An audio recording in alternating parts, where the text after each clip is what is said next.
안녕하세요 여러분, 성공합시다. 여러분, 요한복음 성경 공부 너무 재밌죠? 저도 날마다 아침마다 정말 새롭게 은혜를 받고 있는데요, 여러분들도 너무 좋아해 주셔서 행복해요. 여러분, 혹시 인생 중에 와서 봐가지고 가서 봐가지고 인생이 바뀐 사건이 있나요? 뭐 인생까지는 아니어도 우리가 직접 보고 가서 봤을 때 뭔가 다르게 다가올 때가 있기는 있잖아요. 오늘 성경에서는 와서 봐서 완전 인생이 바뀐 사람들의 이야기가 나오는데요, 한번 들어가 보도록 할게요. 35절. 또 이튿날 요한이 자기 제자 중 두 사람과 함께 섰다가 예수께서 거니심을 보고 말하되 보라, 하나님의 어린 양이로다. 자, 여기 보면 이튿날이라고 되어 있는데요, 지금 이 이튿날은 유대인들에게 보냄을 받은 종교 지도자들과 하나님께로부터 보냄을 받은 세례 요한이 논쟁을 했어요. 그 다음날 요한이 예수님이 하나님의 아들임을 증언했고요, 그 다음날이 지금 이날이에요. 자, 요한이 제자 둘과 서 있다가요, 예수님이 지나가는 것을 보았어요. 그리고 보아라, 하나님의 어린 양이다 라고 말했어요. 여기서 지나가는 것을 봤다는 거는 그냥 지나가는구나 이렇게가 아니고요, 주목해서 봤다는 이야기거든요. 그리고 어린 양은 대속 제물로서의 어린 양을 말해요. 자, 앞에 29절에도 이 어린 양이 나오는데 그때는 이스라엘 전체에 대한 이야기였다면 여기서는 요한의 제자들에 대한 선포예요. 자, 37절. 두 제자가 그의 말을 듣고 예수를 따르거늘.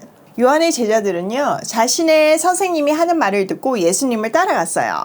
그 제자들은요, 에세네파 멤버십을 가지고 쿰난 공동체 안에서 메시아를 기다리며 세례 요한의 가르침을 받는 경건한 사람들이었어요.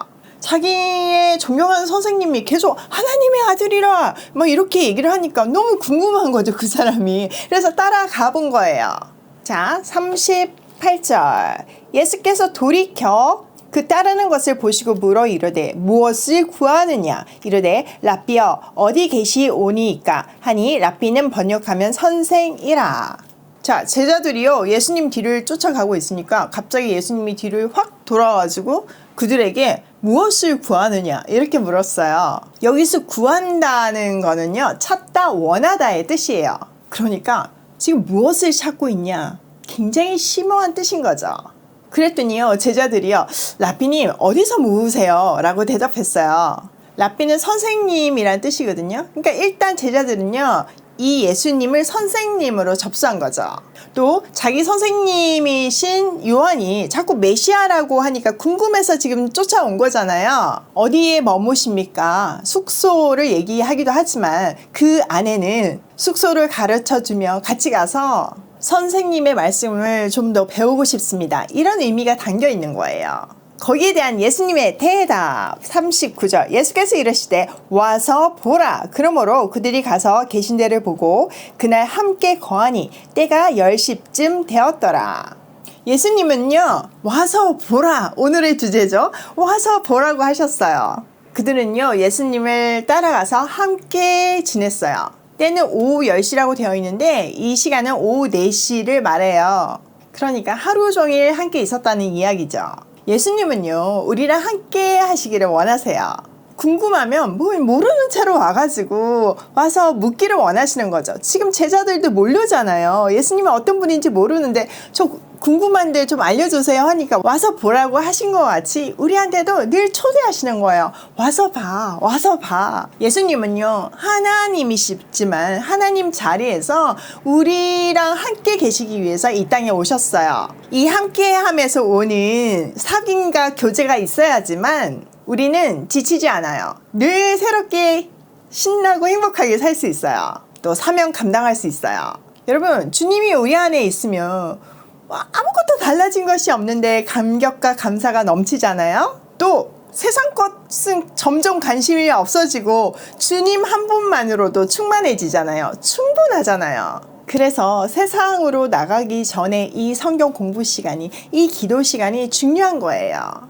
새벽에 하나님과의 교제에서 달달함을 누리는 것 자체가 인생 최고의 복이에요.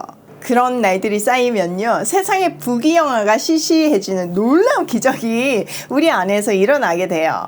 주 예수보다 귀한 것은 없네라는 감격의 고백이 쏟아져 나오는 거죠. 자, 40절, 요한의 말을 듣고 예수를 따르는 두 사람 중에 하나는 시몬 베드로의 형제 안드레라. 그가 먼저 자기 형제 시몬을 찾아 말하되 우리가 메시아를 만났다 하고, 메시아는 번역하면 그리스도라. 데리고 예수께 오니 예수께서 보시고 이르시되 내가 요한의 아들 시몬이니 장차 게바라 하리라 하시니라. 게바는 번역하면 베드로라. 여러분, 예수님이 우리 안에 들어오시면요, 숨겨지지가 않아요. 뭐가요? 그 감격이요. 너무 좋으니까 소개할 수밖에 없어요.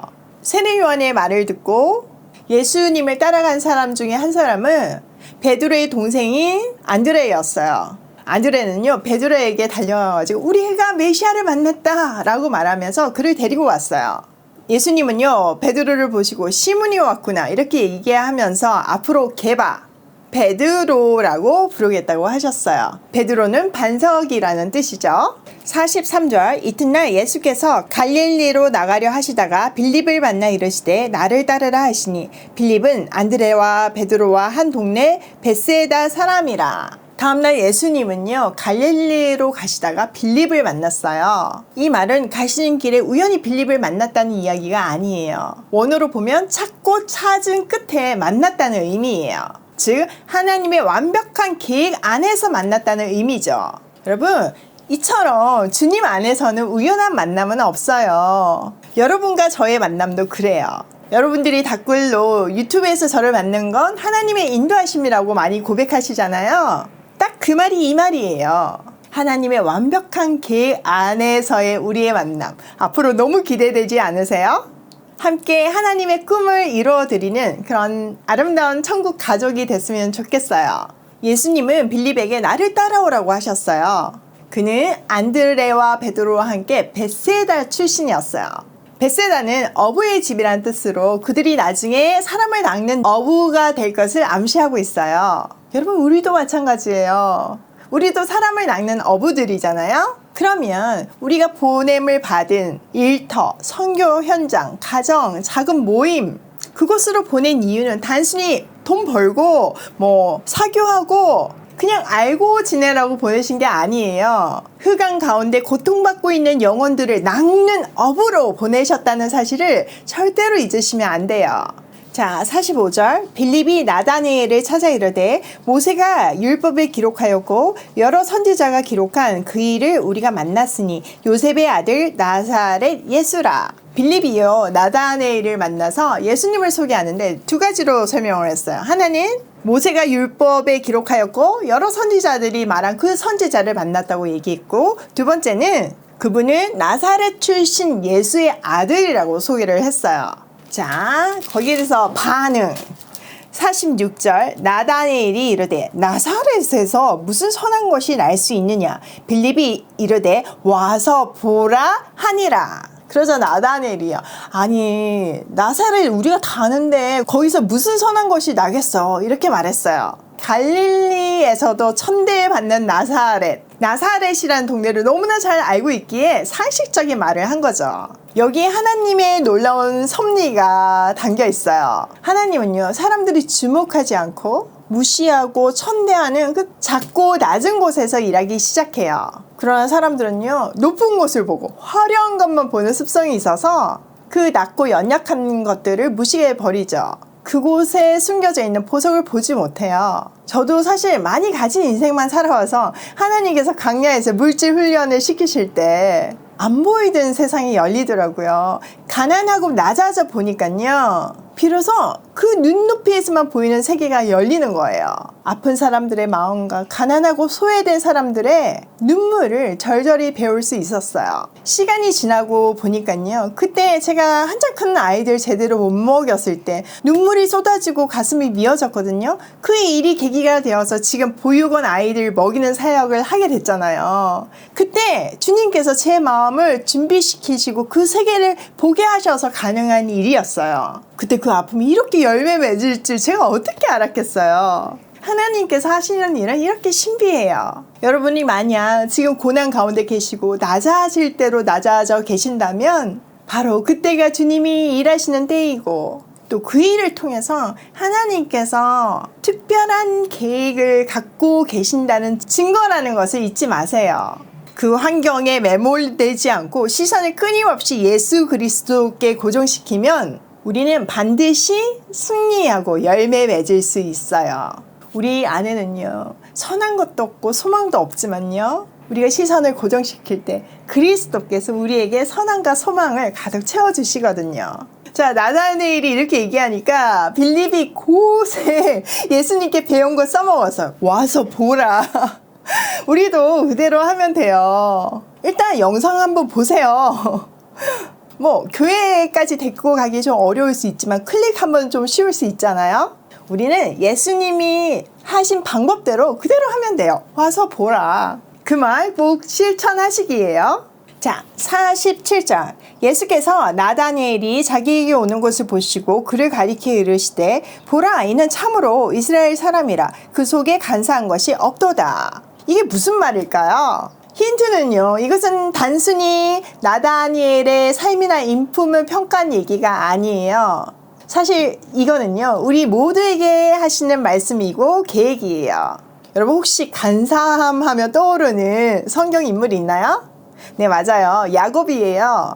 야곱은요, 어머니 뱃속에 있을 때부터 이미 택함을 받았어요. 근데요, 하나님의 뜻에 그걸 맡기지 않고요, 자기가 기어이 자기 힘으로 성취하려고 해요. 그래서 그는 형한테 죽으로 장자권을 빼앗잖아요. 그리고 그는 늘 하나님하고 거래하는 간사하고 속이는 인생을 살았어요. 그런데 하나님은 그를 포기하지 않으시고 평생을 다듬으셔가지고 참 이스라엘로 만들으셨잖아요. 우리 인생도 죄를 치우시고 간사한 것들을 다 제거하심으로 어린 양의 피의 공로로 참 자녀가 될 것이라는 것을 말씀하시는 거죠. 자, 48절. 나다네일이 이르되 어떻게 나를 아시나이까? 예수께서 대답하여 이르시되 빌립이 너를 부르기 전에 내가 무화과 나무 아래에 있을 때에 보았노라. 나다니엘이 대답하여 랍비여, 당신은 하나님의 아들이시오 당신은 이스라엘의 임금이로소이다. 나다니엘은요, 자기를 어떻게 아냐고 물었고요. 예수님은요, 빌립이 너를 부르기 전에 네가 무화과 나무 아래에 있을 때 내가 보았다고 말해요. 이에 갑자기 그는 돌변해가지고 당신은 하나님의 아들이시고 이스라엘의 왕이십니다, 이렇게 고백해요. 아니, 무화과 나무 아래에서 무슨 일이 있었기에 나다니엘이 이런 고백을 할 수 있었을까요? 일단 우리는요, 두 가지 측면에서 살펴보아야 해요. 첫 번째는 구약 관점인데요, 구약에서 무화과 나무는 평안을 상징했어요. 두 번째는 예수님 당시에 무화과 나무 아래에 앉았다는 말은 하나님의 말씀을 묵상하고 기도했다는 말이에요. 무화과 나무는 이스라엘의 평안을 상징하잖아요. 근데 그 당시는 로마의 집권 아래서 살기가 너무나 어려웠고 게다가 종교는 부패해서 소망이 없는 상태였어요. 그러니까 정말 메시아가 빨리 왔으면 좋겠다는 메시아 대망 사상이 크게 달했던 거죠. 그 참된 평안과 안식과 쉼을 주신 메시아 나다니엘은 그분을 간절히 기다리며 하나님의 말씀을 묵상하고 기도하고 있었을 거예요. 예수님은요, 그의 그런 영적인 갈망을 보셨다고 한 거죠. 그러니 마음을 깨뜨려 본 그분에게 무릎을 꿇을 수밖에 없었어요. 자, 마지막 50절. 예수께서 대답하여 이르시되 내가 너를 무화과 나무 아래서 보았다 함으로 믿느냐? 이보다 더 큰 일을 보리라. 또 이르시되 진실로 진실로 너에게 이르노니 하늘이 열리고 하나님의 사자들이 인자 위에 오르락 내리락 하는 것을 보리라 하시니라. 예수님은요, 넌 지금 무화과 나무 아래서 내가 너를 봤다고 나를 믿느냐? 네가 더 큰 걸 보게 될 거야, 이렇게 말씀하세요. 이 말은요, 이제야 나를 메시아로 인정하느냐, 이런 말이 아니에요. 그래, 네 말이 옳다. 나는 하나님의 아들이고 이스라엘의 왕이다. 그러나 네가 이제 더 큰 일을 볼 거다, 이렇게 말씀하시는 거죠. 그러면서 그 더 큰 일은 하늘이 열리고 오르락 내리락 하는 것을 보게 될 것이라고 해요. 여러분, 이 표현은 굉장히 낯익죠? 네, 어디서 봤죠? 네, 맞아요. 야곱의 스토리예요. 언제 그랬죠? 야곱이 살기 등등한 형을 피해가지고 삼촌집으로 갈 때 길에서 밤을 맞이했어요. 처절하게 혼자가 되어서 돌베개를 하고 누워 잠이 들었을 때 꿈에서 이 장면을 보아요. 사실 이때는요, 나그네 한대법이 있어가지고 나그네에게 잠자리를 제공하는 거가 예의였고 상식이었어요. 그런데 그마저도 안 된 상황이었어요. 그러니 야곱의 입장에서는 세상이 홀로 버려진 느낌이었을 거고, 세상이 자기에게서 등을 돌린 것 같은 막막한 상황이었을 거예요. 그 외로움의 끝자리에서 하나님을 만난 거죠. 하나님이 공식적으로 야곱의 인생에 찾아오셨어요. 창세기 28장 12절에 보면요, 사닥다리에 천사들이 오르락 내리락 하는 장면이 그대로 묘사되어 있어요. 예수님은 이 야곱 이야기를 하고 싶었던 거죠. 야곱이 이렇게 외롭게 길을 떠나서 다시 고향으로 돌아오는데 걸린 시간은 20년이에요. 하나님은 그를 어떻게 다루셨나요? 속이는 자 야곱이 제대로 임자를 만나서 더 속이는 삼촌 야반에게 계속 속임을 당해요. 그 험한 세월을 통해서 야곱의 인생 속에서 간사함이 빠져나갔죠. 돌아오는 길에 그래도 마지막 것을 놓지 않을 때 하나님은 그의 환두뼈를 쳤어요. 그제서야 야곱은 그게 무슨 뜻인지를 깨닫고 하나님 앞에 온전히 엎드려요. 결국 나다니엘에게 하신 참 이스라엘이라는 말은 야곱의 인생을 붙드신 것처럼 나다니엘의 인생을, 더 나아가 우리의 인생을 다듬으실 것이라는 말이에요. 지금 나다니엘이 그렇게 갈망하던 메시아를 만나서 감격하잖아요. 근데 그게 끝이 아니라는 거죠. 그게 시작이 되어서 본격적인 큰일, 우리의 인생길을 함께 하시며 우리를 완성해 가시겠다는 하나님의 약속이 여기 있는 거예요. 여러분 중에 우연한 클릭으로 이 영상을 보신 분들이 있으실 거예요. 또는 지인이나 가족이나 심지어 유튜브 알고리즘을 타고 지금 여기서 와서 보고 계실 거예요. 우리의 만남에 이 놀라운 하나님의 섭리가 숨겨져 있어요. 길이 보이지 않는 어두운 시대를 걷고 있는 우리와 함께 동행하시며 우리 인생 속에 거하시며 인도하실 거라는 하나님의 약속이, 우리를 향하신 강렬한 사랑이 녹아져 있어요. 이 매일의 영상에서 가장 많이 은혜를 받는 사람은 아마 저일 거예요. 정해진 시간에 이제 출근해야 되니까 말씀을 연구해서 어떻게든 쉽게 전해보려고 안가님을 쏟아보면요, 은혜를 경험할 수밖에 없어요. 제가